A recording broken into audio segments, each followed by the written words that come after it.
Well, now on Morning Extra, they've done the research on stress, and they've put their findings in a book. Dr. Julian Ford is with us. He's a professor of psychiatry at UConn, and also Jon Wortmann, a mental health coach at the university. They work together, studying to know and understand the effects of stress on the body, and they wrote Hijacked by Your Brain. Hijacked by Your Brain. They're here to share what they found and offer tips to help us all manage our daily stress. Okay, explain the title, Hijacked by Your Brain. Well, Al, what we learned is that there's an area in the brain that's just like an alarm system. And when that area gets turned on, the point is to focus us, get us to pay attention. But when that area of the brain gets turned on and it won't turn off, then you're stuck in stress mode, and that's when your brain hijacks you. All right. So your brain is hijacking. All right. So how do you stop a brain from hijacking you? I mean, how do you can't just flip the switch, or can you? You can't just flip the switch, but what you can do is start by paying attention to stress signals. So, for instance, you just had a segment on the fiscal cliff, and just hearing that word for most people will stress them out. The moment you notice that your brain is actually sending a stress response, which could be hand shaking when you've just come on TV, could be you're breathing faster, that's when you've actually connected the alarm in your brain with your thinking center.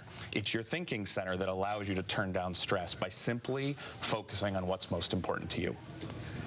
All right, so where do we go? Like, say you wake up in the middle of the night, and maybe you had to go to the bathroom or something, you know, or you just woke up for whatever reason. Maybe some food was bothering. And those thoughts start spinning. And they start spinning, and then it goes to one, to the next, to the next. How do you handle that?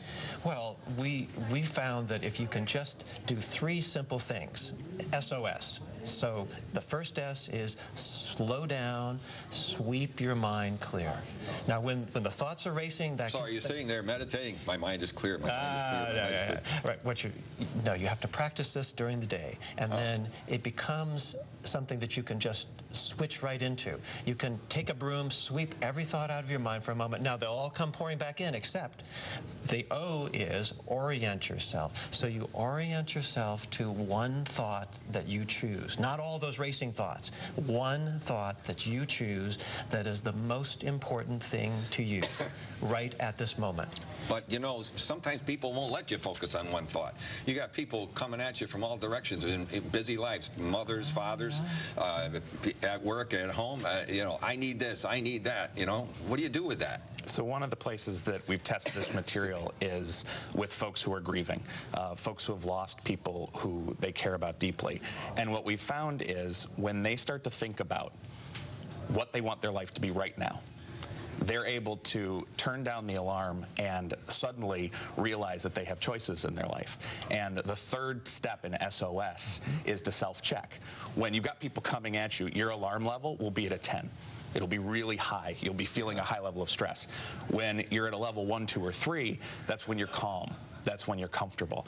And we've found that people who are able to choose what's most important to them and think about that, they activate their thinking center. That turns down the alarm, and they can literally bring down their stress from level 7, 8, 9, or 10 down to a 1, 2, or 3. But how do you make a choice like that? What's most important to you when you've got 3 people with 3 different problems coming at you?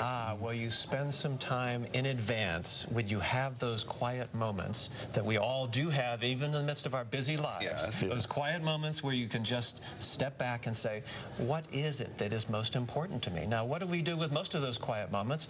We spend them doing something else. We distract ourselves. This is a discipline, but it's a very simple discipline. If you spend a few moments every day just paying attention, what is most important in my life? What is most precious?